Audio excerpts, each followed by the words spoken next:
Сәлем достар, сіздермен бірге мен Альбина.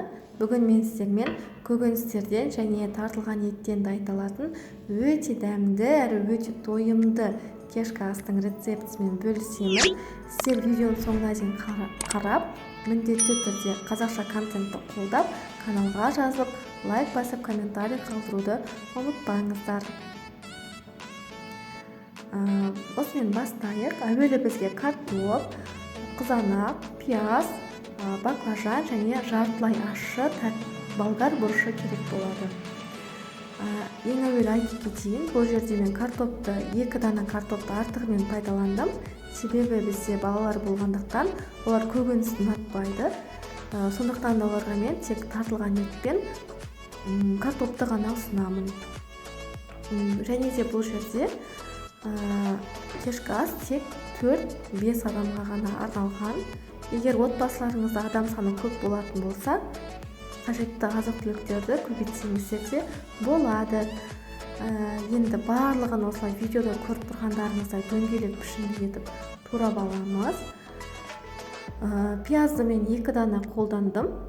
Егер сіздерде пияз үлкен болса, 1 дана пияз қолдансаңыздар да болады. Барлығын енді осылай турап алғаннан кейін, келесі кезекте біз тартылған етімізден котлет дайындаймыз.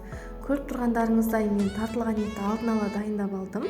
Бұл жерде маған 300 грамм тартылған ет және 100 грамм күріш керек болды. Және татымына қарай әрине тұз, бұрыш саламыз.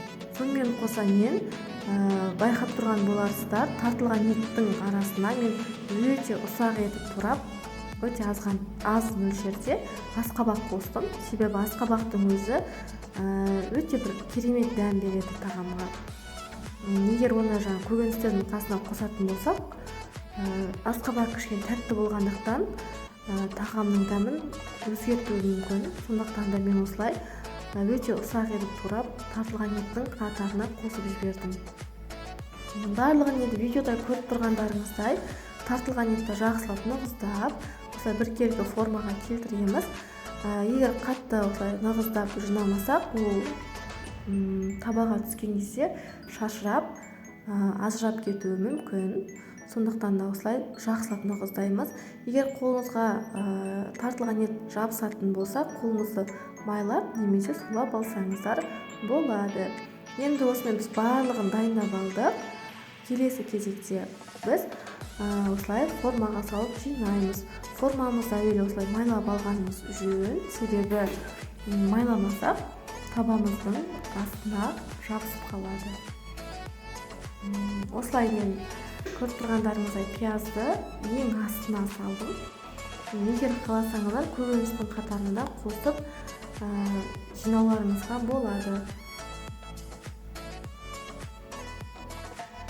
Осы жерде айтып кетейін, негізі пиязды көп қоса бергендеріңіз жөн. Себебі пияздың өзінен өте бір керемет дәм бөлінеді, тағамды одан сайын дәмді етіп түседі.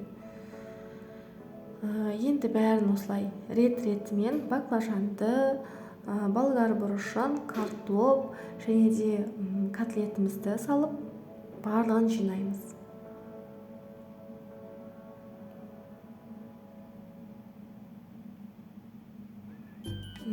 Сіздер де міндетті түрде дайындап көріңіздер. Өте дәмді, өте тойымды болатын ас. Тек өзіңізге ғана емес, отбасы мүшелеріңізге де ұнайтынына толығымен сенімдімін. Міндетті түрде дайындап және нәтижесін міндетті түрде комментарий бөлімінде бөлісіңіз, жарай ма? Осымен біз бәрін осылай жинап аламыз. Және де мен қызанақтарымызды тек тартылған еттің алдына ғана қойдым. Егер сіздерге көбірек қызанақпен ұнаса, қызанақты көп етіп қоссаңыздар да болады. Және алдында айтып кеткендей, мен картопты артығымен қолдандым.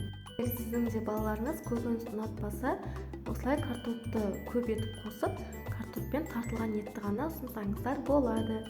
Енді біз тағамның бетіне қосатын соусымызды дайындаймыз. Ол үшін бізге 300 грамм қайнаған суымызға 1 шай қасық тәтті паприка және де осы тартылған етке арналған дәмдеуішті қосамыз.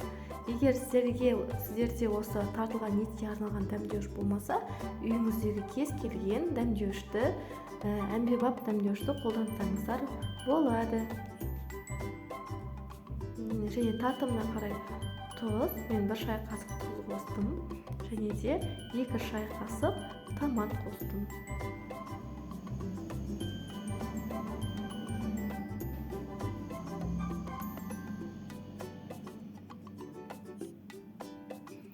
Осы томаттың орнына кәдімгі қызанақтың өзін блендердан өткізіп қоссаңыздар болады. Және де 2 ас қасық сұйық майымызды құйып, жақсылап біркелкі масса болғанша жақсылап араластырамыз.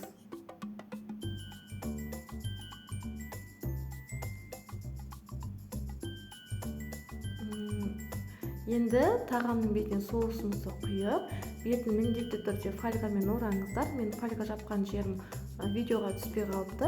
Фольгамен жауып, 4-5 жерін инемен не вилкамен тесіп, 200 грамм алдын ала қызып тұрған пешімізде 40-50 минут көлемінде пісіріп аламыз.